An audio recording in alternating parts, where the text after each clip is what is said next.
Kita semua sudah mengetahui bahwa selama ini terjadi kenaikan hutang negara dalam 10 tahun terakhir mendekati angka 5.500 triliun rupiah penambahannya atau meningkat 20 kali dibanding zaman Gus Dur Mega. Namun kita semua harus bersyukur mengucapkan Alhamdulillah yang mana semua anggota DPR tidak mempermasalahkannya. Semua pejabat di pemerintah juga tidak mempermasalahkannya. Juga semua partai pendukung politik mendukung hutang tersebut dan tidak mempermasalahkannya. Juga yang utama, para buzzer rupiah tidak satupun anti pada hutang. Mereka juga mendukung hutang. Apa karena mereka digaji pakai hutang ya jadi mendukung?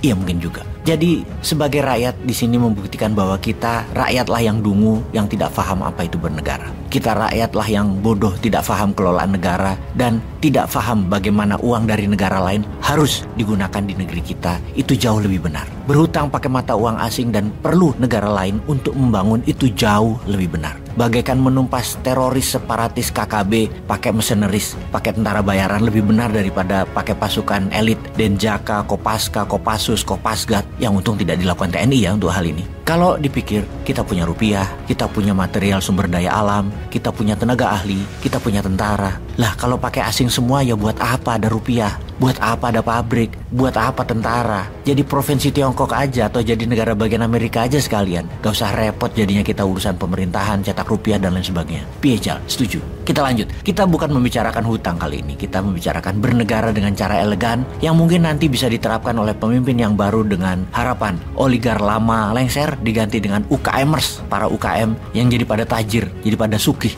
Orang di lingkar istana yang nanti yang berpengaruh kepada pemimpin tertinggi semoga pro swasta, tidak lagi pro Tiongkok. Setidaknya pro NKRI kebijakan dan keberpihakannya. Untuk itu kita ke Indo-Pasifik sekarang. Kita menginformasikan sesuatu yang mungkin sedikit orang peduli, bahkan bukan peduli, ngerti juga enggak jangan-jangan. Yaitu teroris separatis KKB ada hubungannya sama Amerika, tetap sulit difahami. Di mana keberadaan Amerika karena kesalahan geostrategi pejabat sekarang juga nggak bisa diterima pendapat itu. Masih sulit diterima bahkan dipercaya. Bahkan pejabat yang berurusan dengan luar negeri mengatakan kami baik-baik aja kok dengan Amerika. Di permukaan emang gitu pejabat dimanapun, tapi hati orang siapa yang tahu, niat orang siapa yang tahu. Sekarang kita coba analisa. Jadwal minggu ini Biden bertemu dengan pemimpin Papua Nugini. Apa kira-kira nggak ada kerjaan itu Joe Biden ya sampai mengatur pertemuan tersebut? Di dunia ini ada 200 negara loh. Kalau ngantri setiap minggu satu aja sampai akhir jabatan Biden belum tentu ketemu pemimpin Papua Nugini. Pertanyaannya, ada yang ngeh nggak tuh pejabat tertinggi di Wakanda tentang pertemuan Biden dengan pemimpin Papua Nugini?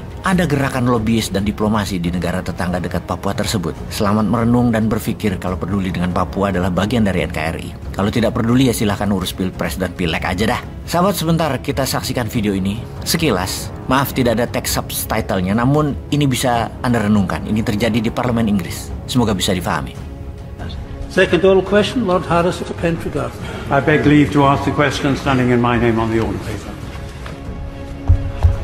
My Lord, the United Kingdom welcomes recent engagement between Indonesia and the UN as part of Indonesia's Universal Periodic Review in November 2022. We continue to support a visit by the United Nations High Commissioner for Human Rights to the region of Papua. We also recognise that a significant amount of time has passed since the visit was first proposed, but we hope both parties can come together to agree dates very soon. I thank the Minister for his answer. He mentions the Universal Periodic Review of Indonesia. He will know that at that review, a number of major countries like the United States.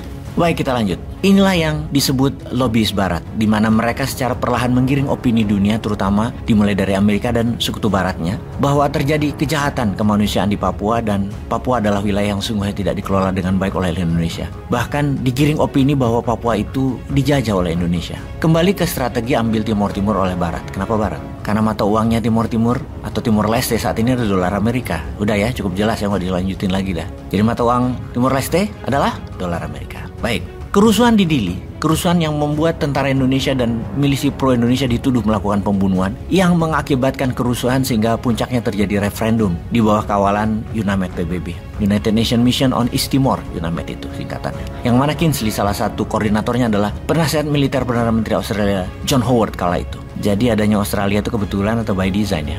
Atau memang mereka yang mau Timur-Timur itu? Jadi sebentar lagi di PBB pusat akan mulai digiring opini ada kejahatan HAM di Papua yang PBB harus masuk yang akan membawa referendum sebagai jalan keluar. Ya kasih waktu kira-kira untuk teroris KKB itu melakukan eskalasi, melakukan gerakan yang mulai kekacauan di mana-mana dan diusahakan tidak terkendali, diusahakan membesar tentunya lewat event organizer-nya yang biasanya private army lah, maksudnya negara Amerika. Periodenya memakan waktu beberapa tahun ke depan seperti Crimea sewaktu diambil Rusia di 2014 juga bukan kerjaan semalam, kerja 5 tahunan sebelumnya. Timor Leste juga yang 1999 akhir itu kerjanya sebelumnya 2-3 tahunan. Sejak Soeharto mendekati lengser digarap oleh Barat. Demikian juga kayaknya Papua akan begitu. Mudah-mudahan salah lagi informasi kali ini. Cuman kalau bener, apa antisipasinya? Punya nggak? Apa nunggu Newman dapat mandat? Peace.